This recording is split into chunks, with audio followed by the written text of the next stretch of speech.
ಉಚಿತ ಹೆಲ್ಮೆಟ್ ವಿತರಣೆ ಹಾಗೂ ವಿಎಸ್ಎಸ್ ಟ್ರೋಫಿ ವಿಜೇತರಿಗೆ ಬಹುಮಾನ ವಿತರಣಾ ಕಾರ್ಯಕ್ರಮ.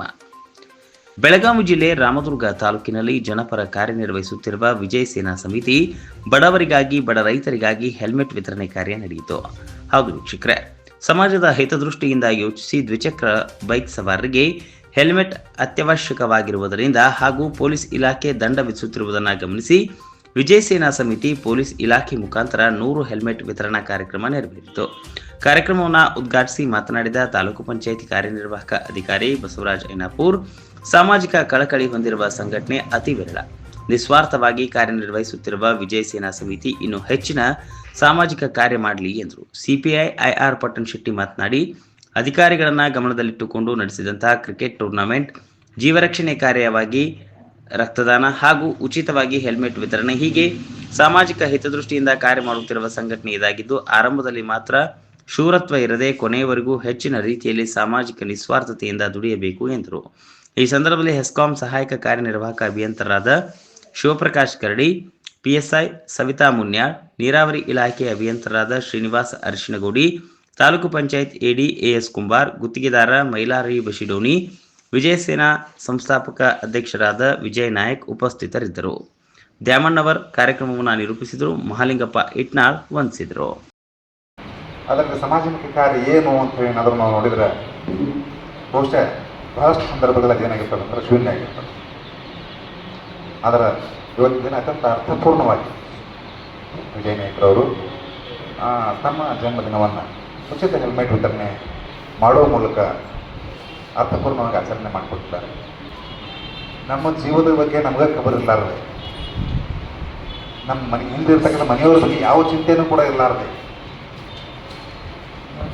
ಜೊತೆಗೆ ನಾವು ಮಾಡುವುದನ್ನು ಮತ್ತೊಬ್ಬರಿಗೆ ತೊಂದರೆ ಆಗ್ತೈತೆ ಅನ್ನೋದನ್ನು ಗಮನಿಸಲಾರದೆ ಅತ್ಯಂತ ಬೇಜವಾಬ್ದಾರಿಯಿಂದ ಡ್ರೈವಿಂಗ್ ಮಾಡೋದನ್ನು ನಾವು ನೋಡ್ತಿರ್ತೀವಿ. ಇನ್ನು ಹಲವಾರು ಸಂದರ್ಭಗಳಲ್ಲಿ ನೋಡ್ತೀವಿ, ಪೇಪರ್ನ ಓದ್ತಿರ್ತೀವಿ, ಏನೋ ಆಕ್ಸಿಡೆಂಟ್ ಆಗಿ ಬಿದ್ದಿರ್ತಾರೆ, ಏನೂ ಗಾಯ ಆಗಿರೋದಿಲ್ಲ ಅವರು, ತಲೆಗೆ ಕಟ್ಟಾಗಿ ಏನಾಗಿರ್ತಾರಪ್ಪ ಅಂದ್ರೆ ಸತ್ತು ಹೋಗಿರ್ತಾರೆ. ಬಹುಶಃ ಹೆಲ್ಮೆಟ್ ಹೊಂದಿದ್ರೆ ಅವ್ರ ಜೀವ ಏನಾಗ್ತಿರ್ತಪ್ಪ ಅಂದ್ರೆ ಉಳಿತಿತ್ತು.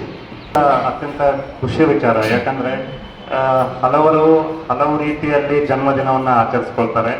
ಈ ದಿನ ವಿಜಯ್ ನಾಯಕ್ ಅವರು ನಮ್ಮ ಎಲ್ಲ ದೈನಂದಿನ ಕೆಲಸಗಳಲ್ಲಿ ನಾವೆಲ್ಲರೂ ತಲ್ಲೀನರಾಗಿದ್ದು, ನಮ್ಮ ಏನು ಇವತ್ತಿನ ಕಾರ್ಯಚಟುವಟಿಕೆಯಲ್ಲಿ ನಾವೆಲ್ಲ ಏನು ಪ್ರೆಷರಲ್ಲಿದ್ವಿ, ಎಲ್ಲ ಸರ್ಕಾರಿ ಇಲಾಖೆಗಳು, ಆ ಎಲ್ಲ ಸರ್ಕಾರಿ ಇಲಾಖೆಗಳನ್ನು ಒಗ್ಗೂಡಿಸಿ 12 ತಂಡಗಳಾಗಿ ಮಾಡಿ ಮೊದಲೇದಾಗಿ ಕ್ರಿಕೆಟ್ ಅನ್ನೋ ಒಂದು ನೆಪ ಮಾತ್ರ.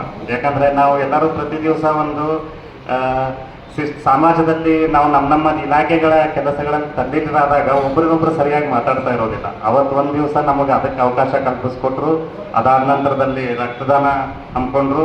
ಇವತ್ತಿನ ದಿವಸ ರೋಡ್ ಸೇಫ್ಟಿ ವಿಷಯವಾಗಿ ಎಲ್ರಿಗೂ ಹೆಲ್ಮೆಟ್ ವಿತರಣೆ ಮಾಡ್ತಿರುವಂತಹ ಒಂದು ಮಹತ್ ಕಾರ್ಯಕ್ಕೆ ಅವರು ಮುಂದಾಗಿದ್ದಾರೆ. ಇದು ಅತ್ಯಂತ ಶ್ಲಾಘನೀಯ. ದಯವಿಟ್ಟು ಇಲ್ಲಿರ್ತಕ್ಕಂಥ ಯುವಕರು ದಯವಿಟ್ಟು ಅದನ್ನು ಗೊತ್ತು ಮಾಡ್ಕೊರಿ. ನಮ್ಮ ದೇಶದೊಳಗೆ ಒಂದು ದಿವಸನಾಗ 1 ಅವರ್ನಾಗ 462 ಜನ ಬರೀ ಆಕ್ಸಿಡೆಂಟ್ನಾಗ ಸಾಯ್ತಾರೆ. ಇಂಡಿಯಾನಾಗ 1 ಅವರ್ನಾಗ ಬರೀ 462 ಜನ ಬೈಕ್ ಆಕ್ಸಿಡೆಂಟೆಡ್ ಆಗ್ತಾರೆ. ನಮ್ಮ ಕರ್ನಾಟಕದೊಳಗೂ ಸುಮಾರು 35 to 40 ಮೆಂಬರ್ಸ್ ಡೆತ್ ಆಗ್ತಾರೆ. ದಯವಿಟ್ಟು ಇಲ್ಲಿರ್ತಕ್ಕಂಥ ಯುವಕರು